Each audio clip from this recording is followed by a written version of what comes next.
Hola, buenas tardes, soy Osvaldo Centeno y estás en tu podcast favorito de economía donde aprendes historia, aprendes el arte de la economía y aprendes todas esas estrategias que te aseguro que te van a ayudar a tu vida. Estás estudiando, tal vez eres maestro, tal vez eres trabajador y creo que entiendas el origen, el arte y el ciclo de la economía es muy importante y te aseguro que va a ayudarte a que crezcas tal vez financieramente o que entiendas procesos políticos y socioeconómicos que son esenciales para una buena cultura general.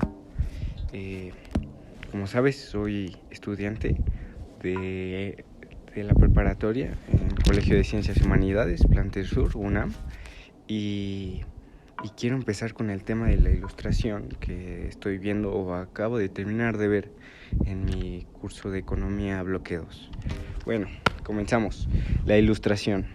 La ilustración fue un proceso de cambios culturales y sociales y políticos, incluso económicos, desde 1680, que es el siglo XVIII, o hasta el siglo XVIII más bien. Esto sucede después del oscurantismo, entonces es justo el cambio tan radical que se hace. Y quiero en este momento agregarte un poquito de música para que te sigas relajando y sigas escuchando mi voz mientras escuchas un poco de música de la época. Perfecto, esta canción, por si no lo sabías, se llama Keyboard Concerto, es de Simon Dien. Bueno, este proceso, como ya lo dije, la ilustración, es el inicio de las ciencias. La igualdad de las personas se ve más clara y lo mejor para la población se busca. En cuanto a la economía, se planea o se quiere quitar el feudalismo, que hasta el oscurantismo estaba muy presente.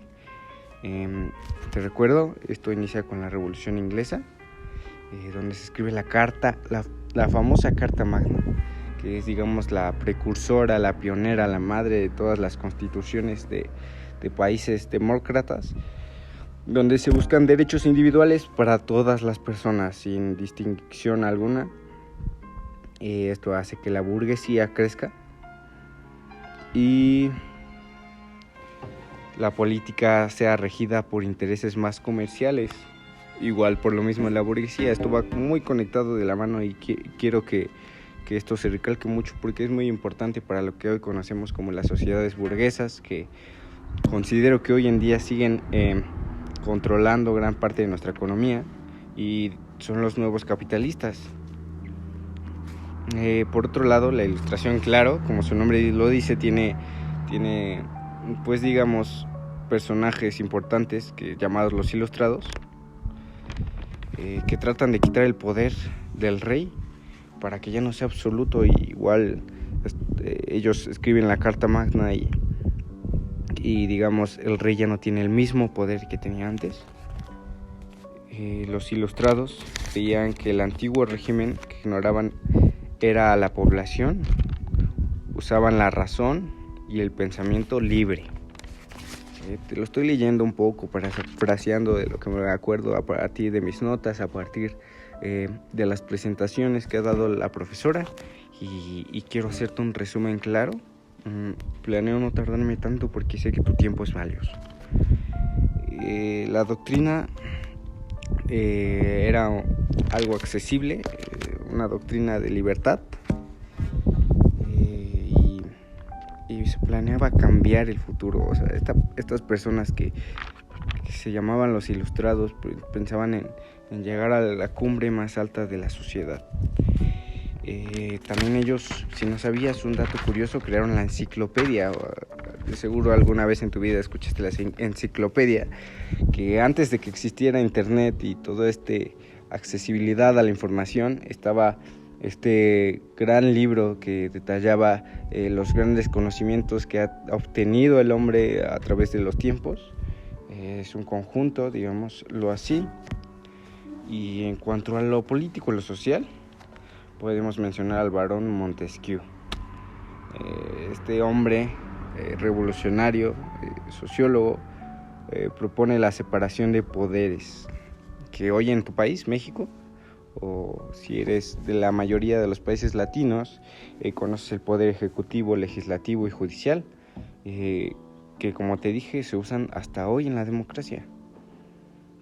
La nueva división por clases económicas lograba que cualquier persona pudiera conseguir dinero conforme trabajaba, conforme se esforzaba, conforme su estrategia. Era más libre de elegir su capital o de proponerse un capital.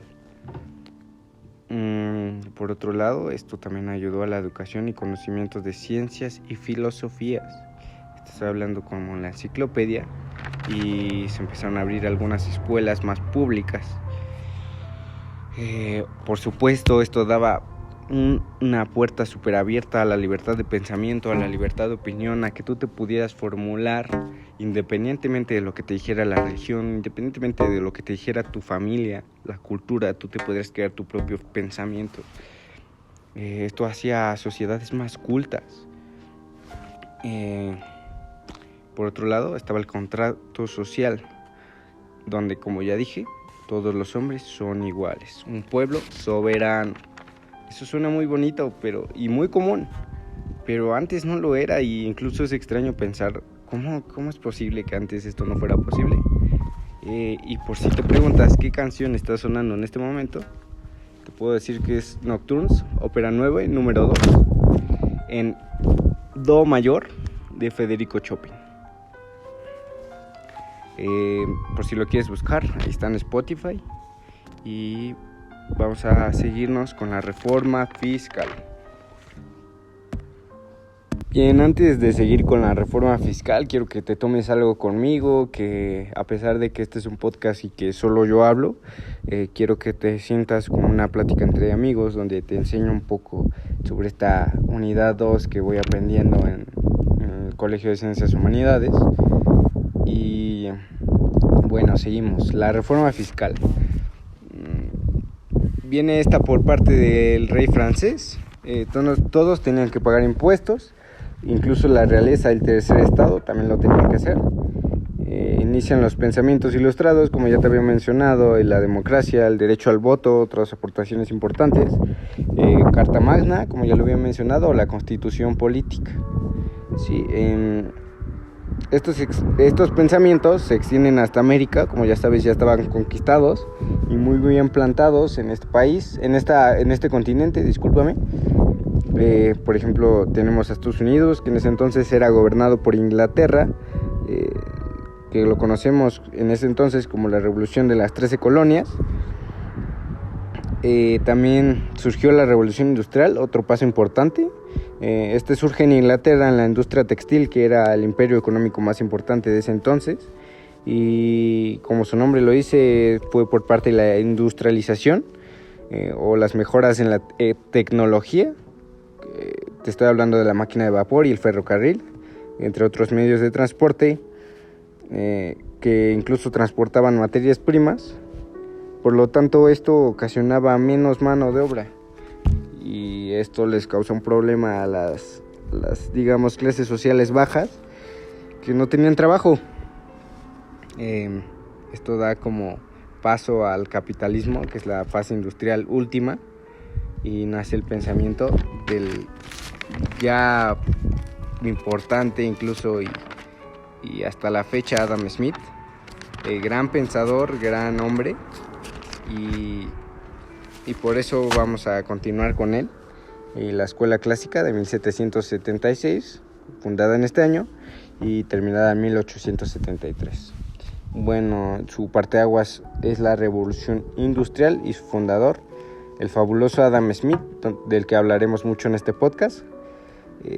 Este hombre escribe obras importantes como La riqueza de las naciones, donde se hablan de principios de economía, política y de tributación. Adam además tenía un pensamiento o una filosofía donde buscaba la no intervención de la corona en la economía, como ya lo habíamos mencionado. Buscaba un sistema económico armonioso, crecimiento en la economía, y por supuesto él estudiaba a fondo la riqueza y y el capital que tenía cada uno, así como la clase más obrera hasta la clase más alta. Consideraba que los capitalistas eran los nuevos dueños de las riquezas invertidas en esta su teoría clásica. Tenía críticas, por supuesto, al capitalismo, sin embargo creía que era la cumbre del pensamiento humano en cuanto a economía.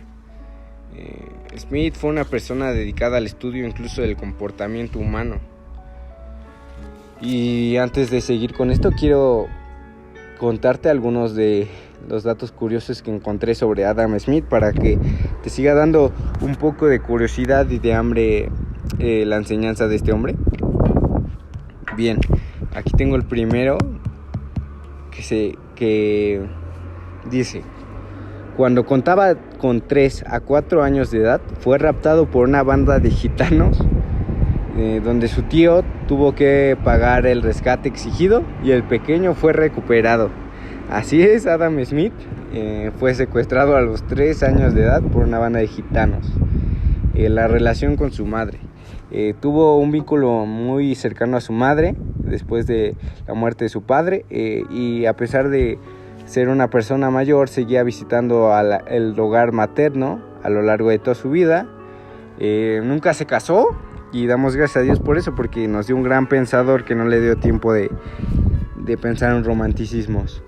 Incluso unos pensaban en su posible homosexualidad, pero esto no es comprobado. Por otro lado, tenemos también que tuvo muchas amistades y muchos viajes, a pesar de ser un hombre hogareño, como ya lo mencioné, por un cierto periodo. En 1763 viajó por el mundo, todo esto pagado por el duque de Buccleuch, con el único requisito de que fuera el tutor de su hijo. O sea, era una persona muy inteligente y muy importante en su época. Muchas veces pensamos que personajes históricos no son importantes, pero lo son.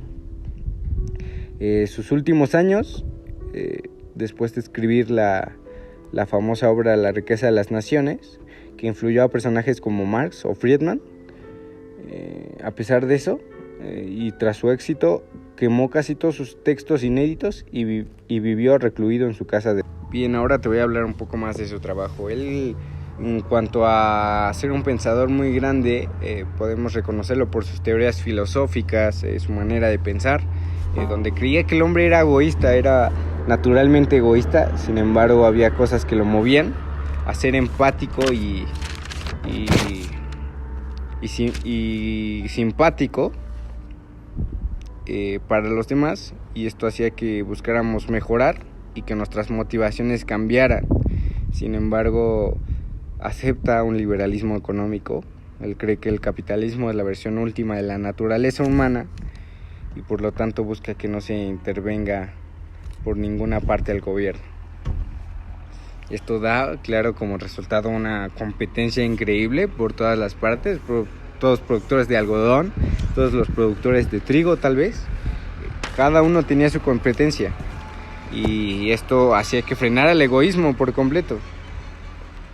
Ya no había más monopolios, que si no sabes lo que es monopolio, es esas empresas, esos dueños que son, digámoslo así, únicos proveedores de algún producto, por lo tanto tienen todos los precios a su favor, todo a su libre albedrío, y en cuanto a las competencias empiezan a suceder, estos pierden fuerza y hay diferentes precios de algún producto y tú tienes la decisión de comprar el que a ti mejor te convenga, ¿no? Bueno, él también habla sobre su mano invisible, es esta autorregulación de la economía o del comportamiento económico para que haga una buena armonía social. Ya no necesitas del Estado para esto, ya es una mano invisible que controla, digamos, esta nueva versión capitalista. Como ya te dije, se menciona la naturaleza del humano, que está enlazada con su teoría económica y su esfera económica, que es la agricultura, la manufactura y el comercio, las tres más importantes. Su comportamiento e organización del hombre es ese interés egoísta, como ya lo hemos mencionado, que busca un bienestar social y armonía. Bien, todos buscamos un beneficio, claro que sí, siempre en cuanto a nuestra vida, en cuanto a lo económico, en cuanto a lo social, siempre se busca un beneficio egoísta. Sin embargo, como yo te mencioné, la empatía es muy grande y hace que el mercado se expanda y amplía la cantidad de ganancia, obvio. Y con esto, obviamente, la economía crece a una manera muy gigante, a pesar de como lo había hecho todos estos años. Bien, te voy a hablar de la laissez-faire o laissez-passer, que en francés significa, me parece, dejar pasar, dejar hacer. Esta es una filosofía de Smith, donde las funciones principales del gobierno, según él, es proteger los ataques extranjeros, la administración de la justicia y elegir o mantener obras e instituciones públicas como carreteras, educación pública y gratuita, oficinas, postales o acuñar incluso monedas. También habla de la riqueza. Todos los bienes que consume la sociedad es riqueza. Por otro lado, el Estado tenía que cobrar impuestos progresivos para mantener estas obras, que ya se habían mencionado, y con esto, por supuesto, se da la lógica de mayores bienes, mayores impuestos, ¿no? Por otro lado, tenemos la teoría del valor, que es el valor de uso y el valor de cambio. El valor de uso es la cualidad de satisfacer una necesidad humana o que tiene una utilidad, digámoslo así, lo que es ropa, lo que es comida, lo que es alguna herramienta. Todo eso tiene un valor de uso. Por otro lado está el valor de cambio, que es una posesión del dinero o la capacidad de comprar otros bienes. Hablamos de como tal billetes, monedas, dinero, joyas incluso. Y aquí Smith tenía una paradoja y una ironía, a mí me parece, que decía él: a gran valor de uso, escaso valor de cambio. ¿Esto qué se refería? A que, por ejemplo, si tenemos ropa, la podemos conseguir desde precios muy bajos. Sin embargo, valor de cambio mayor, escaso valor de uso. Por ejemplo, digámoslo así, los diamantes, las joyas, a pesar de que no tienen una utilidad, tienen un mayor valor de cambio. Esto hace que a Smith se le haga una ironía y una paradoja increíble. Por otro lado, tenemos la división de trabajo, que me parece una estrategia muy importante y muy revolucionaria para la época, donde se dice que el trabajador tenía un trabajo en sí específico y no se movía de su área de trabajo. Esto incrementa la cantidad de producción, la maquinaria hace más fácil el trabajo y se ahorra tiempo si el trabajador no cambia de tarea. Me refiero a que si tú tienes una fábrica, por ejemplo, de algodón, y tu trabajador Juan se dedica solamente a una área en esa fábrica, en el proceso de elaboración del algodón, este hombre se va a volver un as en su trabajo, en su encargo o en su tarea, que va a lograr que, pues digámoslo así, tú logres que cada persona se vuelva eficiente en lo que hace y no viceversa, que anden de tarea en tarea, ¿ok? Entonces es algo muy bueno porque da muy buenos resultados. Por otro lado tenemos los precios, el precio natural, que es el costo de producción, y es el precio que con el tiempo baja. Si nos referimos, por ejemplo, a madera, es lo que te cuesta producir ya como tal la madera sacada de los árboles, y por ejemplo en precio de mercado es la relación de la oferta y la demanda y depende de la situación y por lo tanto de mi demanda, ¿no? Entonces de ese lado podemos ver que si tu demanda es grande, tu oferta igual lo va a ser, ¿no? Un ejemplo sería que si se deforestan los árboles de tu región, pues no hay madera, ¿no? Entonces la oferta crece en sí. Bien, se me termina el tiempo. Disculpen, yo quisiera seguirles platicando sobre David Ricardo, sobre algunos temas que me faltaron. Espero en mi siguiente podcast, si la maestra me lo permite, agregar estos temas. Quiero darle gracias a todos los que me escucharon. Espero que haya sido de su agrado. Que tengan un excelente día y gracias a la maestra en especial por enseñarme temas tan interesantes. Muchas gracias.